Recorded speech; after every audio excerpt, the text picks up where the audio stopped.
pero mi fisionomía expresa todo. Todo el mundo me dice, tú puedes estar diciendo una cosa, pero tu cara dice otra. Claro. Entonces yo tengo siempre siempre está todo a lo negativo, porque yo estoy diciendo una cosa, pero mi cara expresa otra. Y no sé si eso ha sido desde pequeña, que a un inicio no me daba cuenta. Y siempre discutí y decía, no, no es así. Pero ahora que, como te digo, cuando voy pasando estos cursos y voy viendo, cuando pasamos el módulo de forma de expresión auditiva, oral y corporativa, entonces ahí empecé a darme cuenta que realmente al expresarme yo decía una cosa, pero mi fisionomía, mis gestos decían otra. Es verdad. Y entonces eso es algo que la gente dice, ¿cómo es sí? Cuando dice, no, yo no estoy enojada, o estás así seria, ¿no? No, yo estoy bien. Y no hay esa congruencia corporal versus la parte del lenguaje. Exacto. ¿Por qué? Porque el cuerpo habla más que las palabras. El Sí, cuerpo habla el 55%, las palabras son un 7% y el tono de voz habla el otro 38%. Entonces, uno le hace más caso al cuerpo. Incluso yo en la pantalla, ustedes me ven así, si yo estoy así, digo, eh, entonces yo estoy de acuerdo contigo. No, no, no, no, yo estoy bien, no estoy nada, no, no me pasa nada. Sí, solo por la pantalla, ¿ustedes qué dirían? O sea, estoy con un lenguaje corporal como. que estás de acuerdo solo por darnos el gusto prácticamente. Exacto, sí. Ustedes me ven más la parte corporal, más que lo que yo diga. Y ahí es una de las cosas, pero fundamentales, que mi cuerpo debe decir exactamente lo que yo digo con mi lenguaje. Porque la gente luego eso se da cuenta más que lo que yo diga es cómo lo diga. ¿Sí? Cómo lo diga. Y de ahí que uno puede ir repasando esto frente al espejo, ¿no? Uno Exacto. puede ir viéndose, mirándose. Si yo digo, bueno, entonces sí, estoy contenta. Tiene que eso expresarse, que estoy contento. Estoy un poco pensativa. Ok, estoy pensativa. Entonces, ¿qué expresiones? ¿Qué al frente del espejo es bonito a veces jugar con esto de las caras y gestos? Entonces, por ejemplo, coger las principales emociones, la ira, colocar la cara de ira, cómo se me ve con ira, alegría, ¿sí? Como alegre, ya me tengo que acordar de algo alegre para ponerme alegre, y eso se debería ver. Y ahí yo digo, a ver, pero ¿estoy alegre o igual se me nota seria, entonces no estoy alegre? Tal vez me falta sonreír más. Ya, entonces ahí sí estoy alegre. Y ir observándome mismo mis gestos. Estoy, me siento expresivo, abierto. Ya, no estoy teniendo el mismo ritmo rostro en todo. Estoy como preocupado. Todo el tiempo mi rostro está como preocupado, como serio. Entonces, por un lado digo, sí, estoy tranquilo, pero mi rostro está siempre serio, está frío. Yo tengo que buscar, revisar diferentes emociones y que eso se exprese en mi cuerpo. Ese ejercicio puede ser muy importante para todos, ¿sí? Les sugiero que hagan ese ejercicio de las emociones. Okay. Em, las, el habla, el habla. Esto es lo que más nos gusta a todos, hablar. Hablar nos encanta que nos escuchen, pero, pero no somos muy hábiles para nosotros escuchar.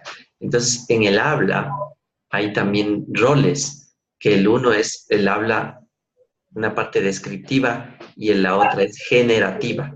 Esto de la descriptiva es, por ejemplo, yo describo algo, le digo, está haciendo frío, le digo, hoy es la noche, Este rato aquí en mi país son 9:30. Estoy describiendo algo,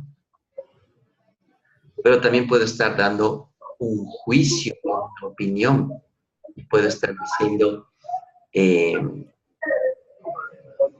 este momento está haciendo acá mucho frío. Eso ya es un juicio, es una opinión mía, porque puede venir alguien y me dice, oye, yo no siento frío. ¿Por qué tú dices que hace mucho frío? Ah, no, porque mira, está frío, pues. Yo no, si hay otros días que hace más frío. Hoy más bien está tranquilo. Entonces, eso es ya una opinión, es una interpretación, es un juicio que yo hago. ¿Han escuchado cuando alguien te dice, a ver, pero eso es un juicio de valor? Tú estás dando un juicio de valor. Y a veces uno ni siquiera entiende qué le están diciendo. Ese juicio de valor. Sí, estás haciendo un juicio de valor. No puedes decir eso. Estás diciendo que yo soy impuntual y solo he llegado 2 veces atrasado en todo el año. Y la primera fue porque se me ponchó la llanta y la segunda fue porque un problema de fuerza mayor. Y tú me dices que yo soy impuntual. ¿Cómo es eso? Esto estás dando un juicio de valor. Estás dando una interpretación. Y la mayoría de cosas nosotros hacemos interpretaciones, hacemos juicios de valor. Pero cuando tomas conciencia y aplicas esta parte del coaching, podrías y deberíamos aplicar este punto. ¿Sí? Entonces, si yo voy a escuchar a mi hijo algo importante, yo no puedo decir, es que tú siempre eres desordenado, pues. No, ya estás haciendo un juicio de valor. Pero ¿cómo va a ser un juicio de valor si él desordena su cuarto? Sí, sigue siendo un juicio de valor porque eso es tu opinión. Deberías cuantificar cuántas veces desordena el cuarto, pero no para decirle que él es un desordenado, sino el hecho sería, hoy tu cuarto en estas cosas no está en el orden. ¿Sí? O sea, esto no está en el puesto. Este podría ser un hecho, no una interpretación. O sea, describo yo un hecho y digo, estas cosas no están en el puesto. Ese es un hecho. La interpretación viene, entonces tú eres un desordenado. Ahí viene una interpretación. Entonces tú llegas a tu casa y puedes decir, a ver, esto no está en el puesto. ¿Por qué? Entonces ya dejas de dar juicios de valor, de ser crítico, de juzgar, a mirar los hechos y hacer preguntas. Es algo muy importante. Quitarnos nuestros mapas mentales, nuestra forma de juzgar, nuestra forma de interpretar, nuestro condicionamiento de poner rótulos a las personas porque hacen una u otra cosa, versus describir un hecho. ¿Sí? La computadora está prendida. ¿Por qué? Ese es un hecho, está prendida. Una pregunta, ¿por qué? Una interpretación, ya has de haber estado jugando. Sí, dinerito. ¿Sí? Ya has de haber estado pasando el tiempo. Entonces, no, hay que enfocarnos primero en describir hechos y en hacer preguntas. Es una gran diferencia del papel de tener estas competencias. Y que cuando uno va aplicando, se va dando cuenta que tiene mejores resultados con las personas. A un compañero de trabajo, oye, no he recibido el correo. ¿Por qué? ¿Qué pasó? La interpretación. Ya no he pensado porque ya no te organizas. ¿Sí? Ese es el rol descriptivo del lenguaje, del habla. Ahora, el rol generativo, eso es una maravilla. Nosotros creamos el mundo, generamos acciones a través de nuestra habla, de nuestra palabra, de nuestro lenguaje, a través de una declaración, a través de un pedido, a través de una oferta, de una promesa, de un reclamo. Creamos realidades, generamos resultados. O sea, cuando yo declaro y digo, este día es maravilloso, estoy declarando y estoy creando esa realidad en mi vida. Yo hago un pedido y le digo a una persona, ¿me podría cambiar esta ensalada? Entonces estoy generando, estoy pidiendo. La gente no pide. Dicen la frase, guagua que llora, ¿cierto? Y guagua que no llora, no mama, ¿cierto? Lo mismo, acá. Si tú pides, consigues. Si tú no pides, no consigues. Mientras más sepas pedir, más la vida, Dios, el universo, la gente te da. Pero si no pides, te quedas callado, no recibes. Entonces hay mucha gente que no pide por vergüenza, por quedar mal con la gente, porque no le gusta pedir favores, dice. Porque no se siente merecedora. Entonces no pide. Pero cuando uno pide, oye, ayúdame con esto. ¿Puedes hacer el favor de tal? ¿Me podrías prestar? Disculpa, si es que te vaya a molestar o no, pero necesito esto. Pide, que pedir, y eso genera resultados. Oferta también, ofrecer o prometer. Hay que saber cuándo se lo hace, porque si no cumples, pierdes credibilidad. Esto a veces hacemos con los hijos. Le decimos, ya, yo te prometo que si haces esto, te doy esto. Y luego hace y no lo damos. O por ejemplo también, si no haces esto, te sanciono. Y no hay la sanción. Entonces también fallamos. Reclamo. También hay que saber reclamar. Y cuando vemos que hay que saber reclamar, hay ciertas claves para reclamar, pero hay que hacerlo. Como por ejemplo, tenemos acá un aspecto muy importante de los reclamos. Dice, algunos tips. Hay que saber el contexto donde uno va a hacer el reclamo. Como que dice, hay que tener el tacto para reclamar. Hay que recordar el compromiso que había. A ver, tú te comprometiste a esto, ¿sí? Hay que verificar que ha habido un incumplimiento. Mira, habíamos quedado en esto y tú no has cumplido. ¿Por qué será? A ver, cuéntanos. Y hay que el cuarto es indagar los motivos. El 5, hay que contarle lo que generó eso. Por ejemplo, en lo personal hay que decir, bueno, yo me siento asombrado de que tú hayas hecho esto. Porque esto afecta a la relación, o esto afecta al grupo, o también a la tarea. La última, tuvimos que volver a trabajar, tuvimos que volver a hacer esto, tuvimos que limpiar, etc. Y bueno, y yo creo que te tienes que comprometer. Tiene que haber un compromiso. Eso genera. Esto es un disparate. Esto es una porquería. ¿Cómo has dejado la cocina? No. Nos habías comprometido. Tú tenías que limpiar. Y mira esto, porque tengo que volver a hacer. Entonces,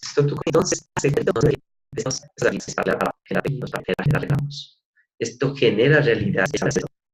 Dar en todos los derechos y relaciones que crea nuestro mundo, y la gente también ofrecer, cumplir. Cuando tú prometes algo y sabes que no sería diferente, es un juicio o una tuya, o simplemente algo que tú estás escribiendo, o estás dando un juicio de valor, una pintura, recordando de escucha y del habla. La emocionalidad que se vemos con ustedes, pero aquí nos dice que un autor reconocido, Humberto Maturana, sostiene que las emociones son predisposiciones para la acción. La emoción siempre está presente, aunque no siempre la escuchamos o reconocemos. Hemos comprobado lo expresado por este autor que de acuerdo a la emocionalidad que predomine en un individuo o en un equipo o en una empresa, las acciones que se emprenden son muy diferentes. Por tanto, la emocionalidad es un componente determinante. Hay ciertas emociones. Les recomiendo ver siempre esta película que se llama Intensamente. Julián, Elena, ¿lo viste? ¿Lo han visto Intensamente?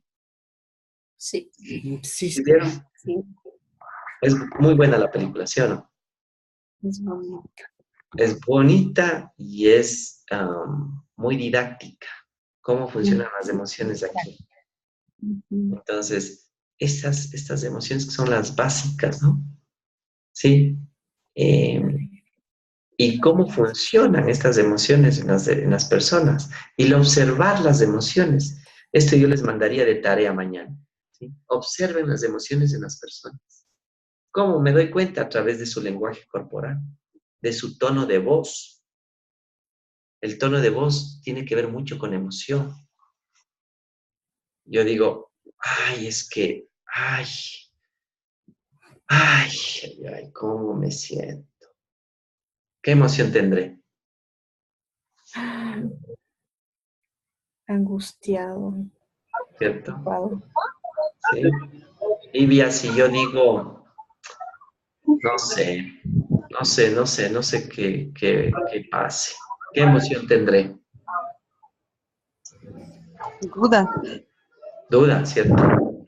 Estoy con duda, estoy con incertidumbre, estoy con un estado Exacto. emocional de no saber qué pasa.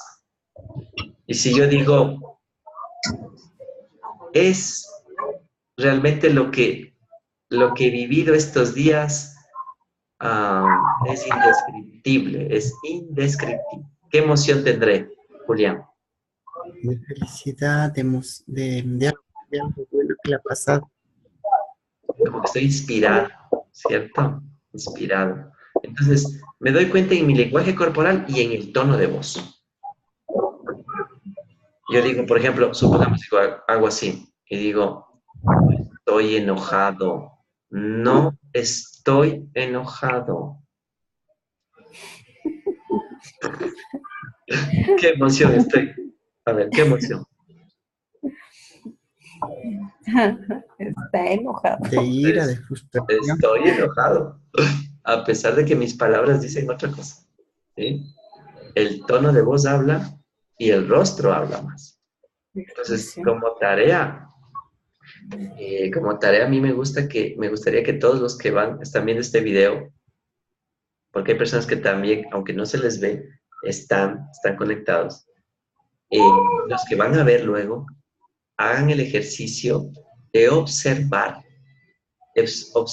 emociones y observar la corporalidad en las personas. ¿Sí? Observen cómo se siente, cuál es su emocionalidad y la corporalidad.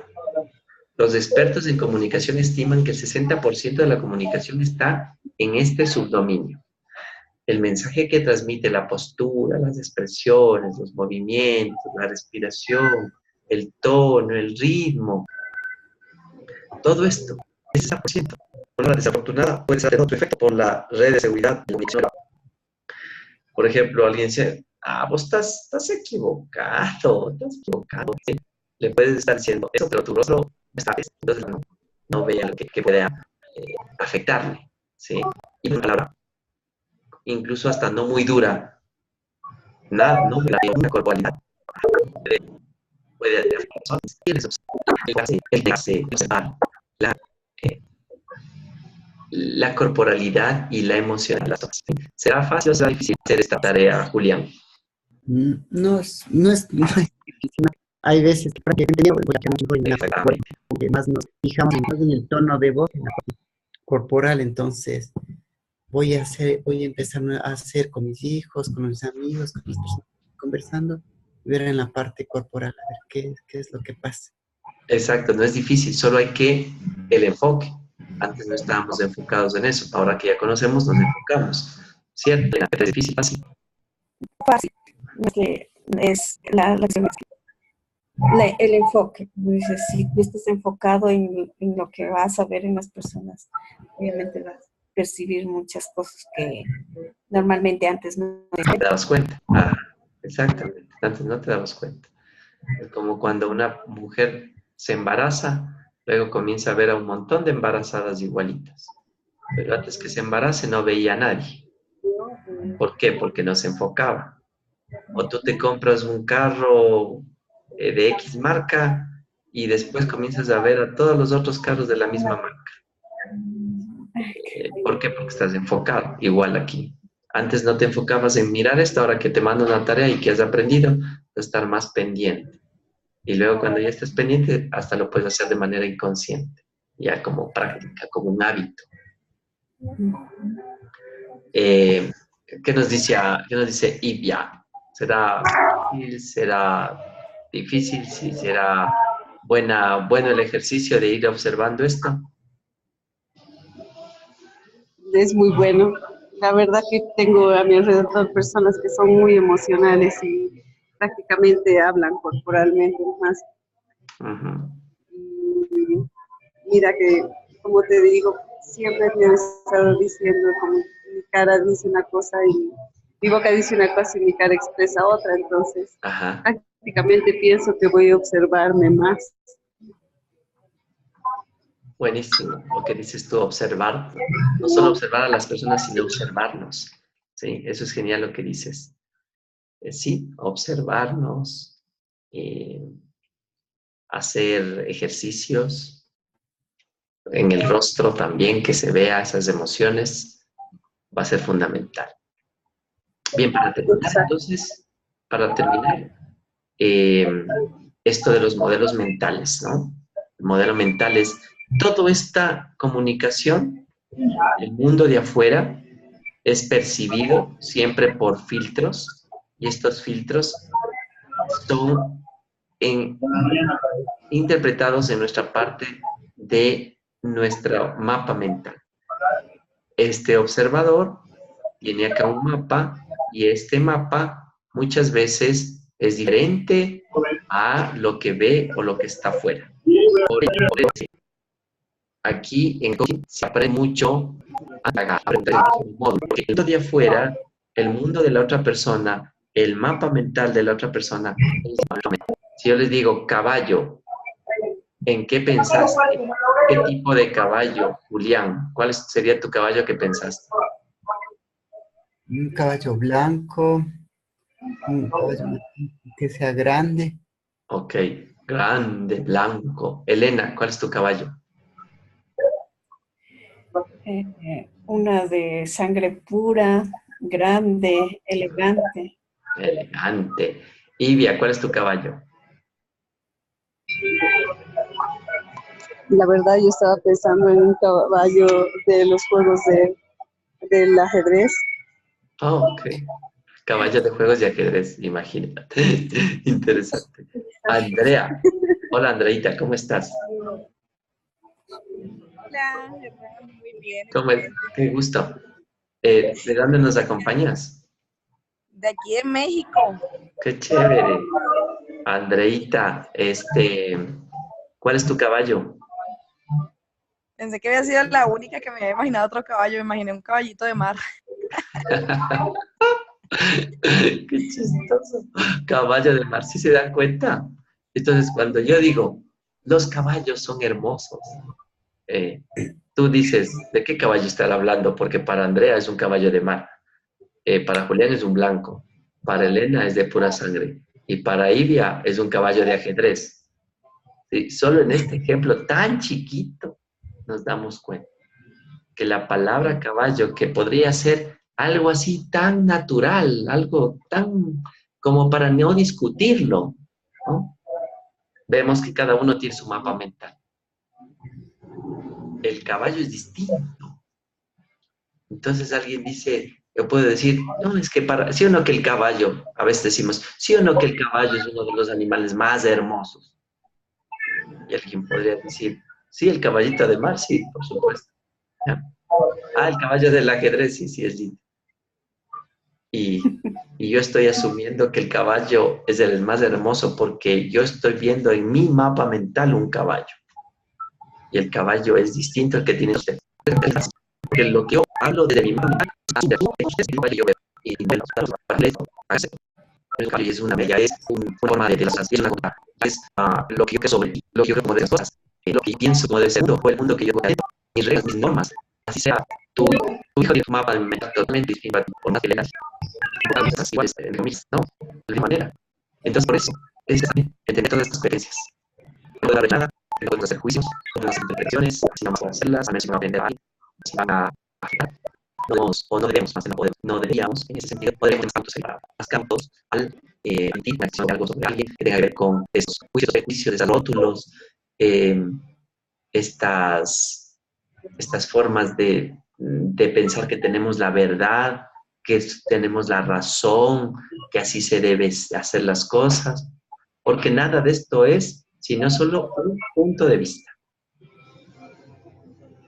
Y por eso manejar todas estas habilidades y estas competencias como el saber hacer silencio, el saber observar a la gente, la corporalidad, la emocionalidad, el tomar calma, el saber indagar, el saber preguntar, el parafrasear lo que está diciendo, el entender lo que no me dice, porque me está diciendo unas cosas, pero también no me está diciendo otras. Entender esto, ahí uno se vuelve mucho más hábil y diestro en estas habilidades comunicacionales o también llamadas competencias conversacionales, ¿sí? Creo que esa es la conclusión. Creo que ese es el meollo del asunto. Revisar y practicar. Para Andrea, que se unió al final, o que sí le veía que se llegaba y otra vez salía porque algo estaba fallando en la conexión, creo, ¿cierto? Entonces, pero para todos los que estuvieron, incluso a los que no se los ve en pantalla, la tarea, ¿sí? Practiquen estas habilidades. Ahora que ya saben, enfóquense en practicar, en observar más a la gente, en mirar su corporalidad, su emocionalidad, en preguntar, en hacer silencio, en escuchar mejor, en indagar precisamente o indagar de manera más abierta,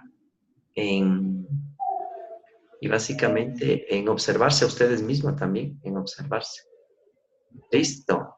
¿Preguntas hasta ahí, Andrea, Julián, Elena, Ivia? ¿Preguntas?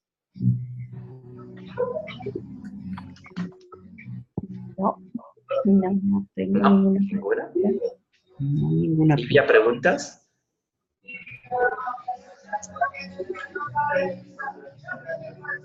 En la parte de indagar, muchas veces uno se equivoca al elegir las palabras correctas y pareciera que estuvieras acusando, y sin embargo, solo que quieres una explicación del motivo. ¿Cómo puedes hacer que la persona no se sienta atacada? Ahí tiene que ver más el tono, otra vez, y la corporalidad, el tono. Yo puedo decir, bueno, y algo también la forma como estructuras la pregunta, sí, también tendría que ver ahí, ¿no? Pero voy a exagerar. Y yo digo, a ver, ¿me podrías contar por qué hiciste esto? ¿Sí vieron eso? Cuando yo digo esto, digo, a ver, ¿me podrías, y subo el tono, y me pongo un rostro, así como un rostro amenazante? Entonces, esa indagación no sirve, porque otra vez volvemos a cómo lo dije, a mi corporalidad. Vamos a hacer la misma pregunta de otro lado. Desde otro lado, desde otro contexto corporal y emocional. Y digo, a ver, pero ¿me podrías contar, por favor, por qué hiciste eso? Entonces, ya cambió el tono, cambió el rostro. Bueno, ya puse la palabra, el por favor, también acomodé un poquito la frase y ya cambió todo, ¿sí? Es decir, la misma frase desde otra corporalidad y emocionalidad cambia todo. Por eso no es lo que dices nomás, sino cómo lo dices. El indagar, la gente puede sentirse amenazada porque dice, a ver, dime por qué hiciste. Uy, ahora sí, ¿cómo le cuento? ¿Cómo le digo? Sí, ya le veo que está enojada, ya le veo que marqué calavera. Sí. O como cuando papá o mamá nos quedaban bien y me decía, dime por qué hiciste.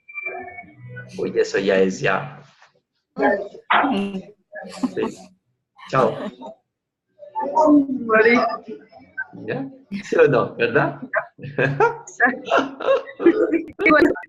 Marcaste calavera. La protegía me mata a mi papá y mi mamá. Pero sí. Por eso es que cuando yo me voy a dirigir a mi hija, trato de cambiar mi rostro por más enojado que esté, porque si yo quiero que me diga la verdad y me ve ya con un rostro así, yo sé que no me va a decir. En cambio, si voy y le digo, a ver, cuéntame la verdad, tranquila. Cuéntame, ¿qué pasó? Si le digo así, me suelta. Pero si le digo, a ver, cuéntame, ¿por qué hiciste esto? No me va a decir. O sea, me tiene miedo. Y no porque yo nunca le he pegado ni siquiera le he topado jamás. Pero alzar la voz, ya para ella es como, uy, ya le enojé a mi papá. Por eso tengo que, cuando voy a reclamar algo y quiero que me diga la verdad, más que cuidarme de lo que digo, me cuido de lo que vaya a poner y del tono que vaya a hacer. Eso, por ejemplo, con un hijo. Eso, proyectarlo en todo, proyectale, en el trabajo, en la gente, con los amigos, con la sociedad, con los compañeros de trabajo, proyectalo. Debes cantar más tu rostro y tu tono. ¿Sí? Ok, gracias. Chévere. André, ¿alguna pregunta? Bueno, estaba aquí desde que estabas hablando, me conecté cuando empezaste a hablar del habla, de la escucha, sí, pues me sentí totalmente identificada, sobre todo con la atención dispersa que tengo, de que me está hablando la persona y mi mente se me va y luego Gracias, hasta luego. me vuelvo a apagar. Bueno, te tengo una pregunta en la parte de emocionalidad, como que estaba muy atenta porque es una de las partes que más estoy trabajando, inteligencia emocional, pero sentí que tanto en el párrafo pues que está ahí descrito, como pues ahorita en lo que vimos, está muy corto. Vamos a seguir trabajando en ese tema que es tan amplio, ¿En qué parte? ¿En la de emocionalidad y en la corporalidad? emocionalidad. Ajá, el lenguaje, corporalidad y luego viene emocionalidad. Entonces la emocionalidad, esa parte del control de las emociones, que yo creo que pues es un tema que no solamente me afecta a mí, sino a muchos. Ese tema lo vamos a seguir trabajando en los A ver, ¿tú próximos. sí tomaste el máster o no? No. No, ok. A ver, bueno, yo siempre les sugiero a todos que tomen primero el máster, porque en el máster ahí topamos mucho sobre la emocionalidad. Hablamos cómo manejar, cómo controlar las emociones, más que controlar, manejarlas, ¿sí? Ahí se topa ese tema bastante. Ok. Y por eso en el coaching es como que ya uno lo ha tratado y lo Otro ha... paso. Ok. Ajá, pero, o Listo. sea, yo les digo siempre, sugiero, pero hay personas que dicen, bueno, no, yo solo quiero el coaching y lo pueden tomar. Por lo tanto, no es que para aprender coaching tienes que haber estado en el máster si no entiendes nada, no. Pero es como que lo tienes mucho más, o sea, como que ya lo has trabajado algunos elementos, ¿ya? Entonces, por eso es que en el coaching no es que le trabajamos ni le profundizamos las emociones. Sin embargo, puedes pedirle ¿cómo es? A nuestro representante, a Pati, que que has conversado conmigo y que te haga llegar a algún tema más sobre las emociones que quieras fortalecer, ¿sí? Ok, me parece excelente. Gracias, Hernán. Sí, ¿alguna otra pregunta? ¿Tuya, André, no? ¿Algo que te haya quedado todavía? No, está súper claro todo. Ya. Y cuanto a la atención dispersa, eso me decía. Qué horrible. Con mi esposo, así, o sea, él llegó al nivel de preguntarme, a ver, dime lo que acabo de decir, y yo en otro mundo. Ay, no, me ha pasado con la atención dispersa que tengo. Eso de la Ay, atención dispersa, bueno, yo también lo he tenido, sí. A veces también lo tengo porque estoy ya con una cosa ahí pensando y la gente me está hablando y me dice, sí, ¿qué me dijo? También, ¿qué te puede ayudar para eso? Lo que puede un poco es más ejercicios como, por ejemplo, hay un libro que se llama El poder de la hora, o sea, de vivir la hora. Entonces, lo has leído. lo he escuchado, pero no lo he leído. Pues, hay unos ejercicios en ese libro también.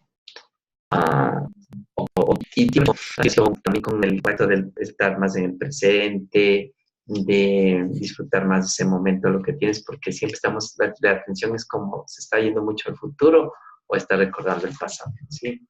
Entonces, más que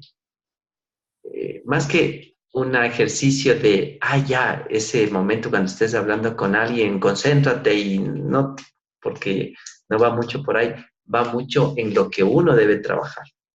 No es en la comunicación con el otro, es en lo que uno tiene que trabajar más, en escucharse, en estar presente, en el disfrutar lo que ese momento estás pensando, viviendo, sintiendo. Y entonces, el rato que uno logra eso consigo mismo, pues ya en la comunicación también mejora. Pero no es tanto con el otro, sino con uno mismo. Por ahí va siempre el tema. No cree que, ¿cómo mejoro con las personas la comunicación? ¿Cómo? No, no es tanto en mi comunicación hacia los demás, es cómo mejoro conmigo mismo. ¿Mm? Entonces eso te puede servir. Todo lo que te ancle a la hora, que te ancle al aquí, y que te ancle es Ok. como el mindfulness, exactamente. Ajá. Esos Me ejercicios ayuda son, mucho la meditación, porque la meditación así, no, antes era pésima meditando, me iba, quién sabe para dónde voy a empezar a respirar, a estar consciente de la respiración y ¡pum! La mente se me iba, me venían pensamientos, sí. pero no, ya he mejorado. Eso, sí, sí, sí. Es un proceso. Es un Ahí, proceso. lo importante es que practicas eso. Y ya, y practicas eso, te ayuda muchísimo. Genial. Mm. Chévere, Andreita. Un gusto que hayas estado aquí. Gracias, hermano. Listo, entonces les mando un abrazo a todos. Practiquen esos ejercicios, ¿ok? Creo que hay un Enfoque. Gustavo León conectado también. Sí, qué bueno. Así es que ya saben, ¿no? La próxima también. No se les conecta. Ok. Vale, entonces que les vaya muy bien, Julián, Ya, muchas Elena, gracias. Ivia, un abrazo, y Andreita. Y a todos los que no les veo, pero también están ahí, que les vaya súper bien hecho. Gracias también para ti. Gracias, que vas muy bien. Ok, Gracias. bye bye. Gracias. Bye, Bye bye. compañeros. Chao. Hasta Bye. luego. Gracias.